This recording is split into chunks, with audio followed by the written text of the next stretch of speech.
What if the secret to a longer, calmer, more meaningful life wasn't hidden inside a new diet trend, a productivity app, or a self-help book, but had actually been quietly practiced by millions of ordinary people in Japan for generations? Not as a wellness routine. Not as a challenge. Just as Tuesday. Today we're going to walk through 8 Japanese concepts that shape the way people live, the way they eat, move, work, grieve, and connect with each other.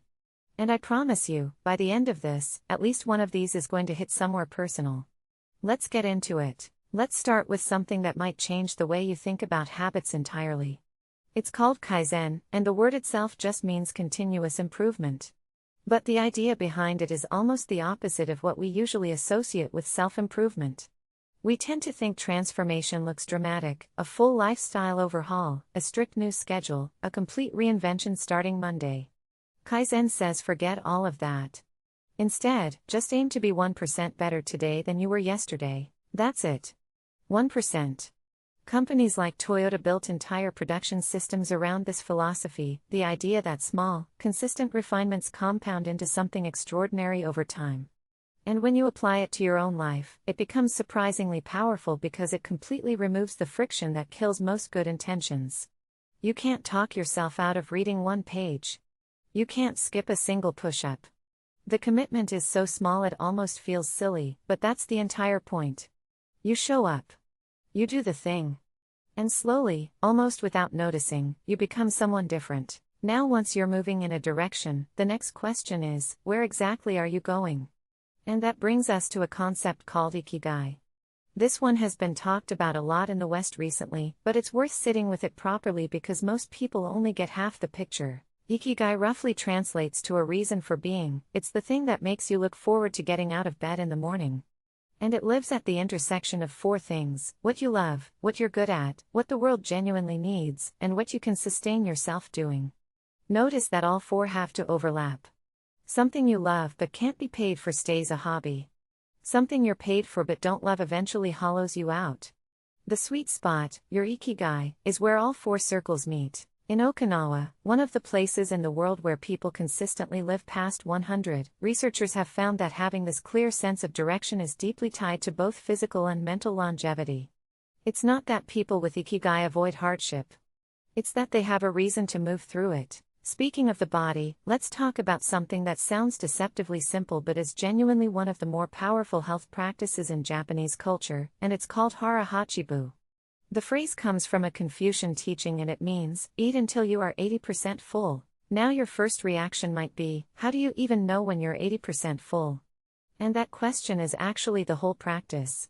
Because here's what we know from research on digestion: the brain takes roughly 20 minutes to register that the stomach is satisfied. Which means if you eat until you feel completely full, you've almost certainly already overeaten. The signal just hasn't arrived yet. Hara Hachi Bu is a mindfulness practice disguised as a dietary one.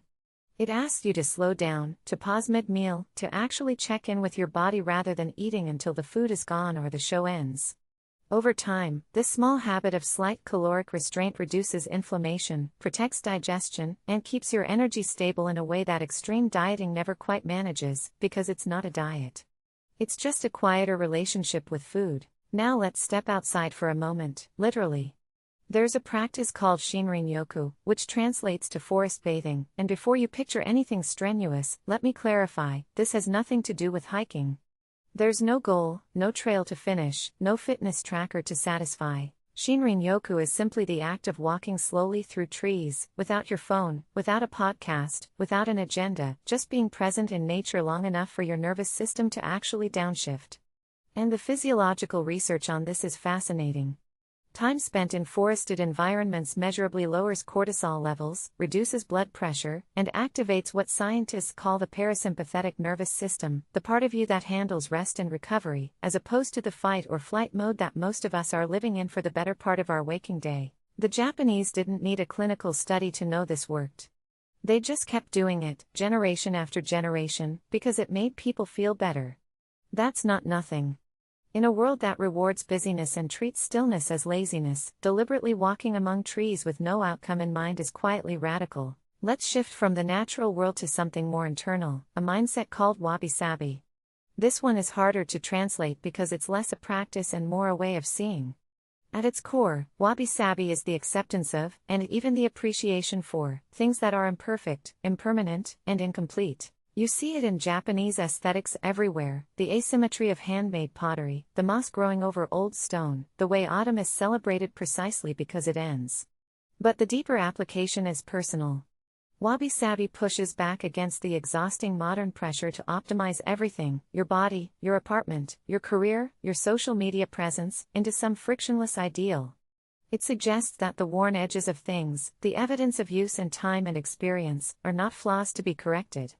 They're the story. A cracked teacup that has been used for 30 years holds something a perfect new one doesn't. And a person who has been through something difficult and kept going holds something too. Wabi-sabi asks you to stop hiding the cracks and start seeing them as part of what makes something, or someone, worth looking at. And when life actually breaks you, not just inconveniences you, but genuinely breaks you, there's a concept for that too. It's called gamen.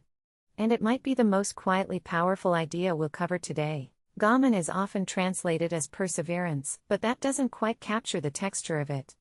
It's the internal strength to endure difficulty with dignity, without dramatizing it, without constantly broadcasting it, without needing an audience to validate your suffering. It's emotional maturity in its most understated form. This isn't about suppressing emotions or pretending hardship isn't real. Gamen doesn't ask you to be numb. It asks you to take responsibility for how you respond, to hold yourself together not because vulnerability is weakness, but because self-possession is a kind of strength. There's a composure to it that is deeply admirable once you recognize it, especially in a culture that increasingly rewards performing pain as loudly as possible. Gamen is the quiet opposite of that. Now here's where things get beautifully connected, because Japanese culture doesn't just turn inward. There's an entire social dimension to how people show up for each other. And it lives in two related ideas: omotenashi and omoyari. Omotenashi refers to a spirit of hospitality so thorough and sincere that it anticipates needs before they're expressed. Omoyari is the everyday cousin, a compassionate consideration for those around you, a natural attentiveness to how your presence affects others. You see it in small things. People speaking quietly on public transit. Leaving a shared space cleaner than you found it. Holding a door not just for the person right behind you, but for the person 20 feet back. These aren't grand gestures. They're just the accumulated result of a culture that genuinely internalizes the fact that your behavior ripples outward. And here's the part that makes it feel less like obligation and more like self-interest in the best possible sense: when you make life easier for the people around you, your environment actually becomes less stressful for you too. Omotenashi and omoyari aren't altruism at the expense of the self. They're the recognition that we are deeply affected by the quality of our shared spaces and relationships, and we have far more influence over that than we usually take credit for. And finally, my personal favorite, and I think the one that stays with people the longest, there is kintsugi. It's a traditional Japanese art form in which broken pottery is repaired using lacquer mixed with gold dust. The cracks aren't hidden. They're highlighted. The places where the object broke become the most visually striking thing about it. As a metaphor for a human life, this is almost unbearably beautiful. Kintsugi is the philosophical argument that what breaks us does not diminish us. That surviving something hard, and rebuilding, however imperfectly, actually makes us more interesting, more resilient, more valuable than we were before the break. Your history of difficulty is not something to be ashamed of or minimized. It is part of what you are made of now. The gold in the cracks. This sits in direct conversation with wabi-sabi, and with gamen, and honestly with all 8 of these concepts, because they are all pointing at the same underlying truth, which is that a well-lived life doesn't look pristine. It looks used. It looks weathered. It looks like someone who kept going, made small improvements every day, ate mindfully, walked in trees, let go of the myth of perfection, held themselves with dignity through the hard parts, cared about the people around them, and found meaning in all of it. You don't have to adopt all 8 of these at once. In fact, the very philosophy of Kaizen, the one we started with, would tell you that's exactly the wrong approach. Pick one. The one that landed. Let it settle into your life until it stops feeling like something you're doing and starts feeling like something you are. Then, if you want, add another. A fulfilling life isn't built all at once. It's built one intentional choice at a time. And it turns out, people in Japan have known that for a very long time.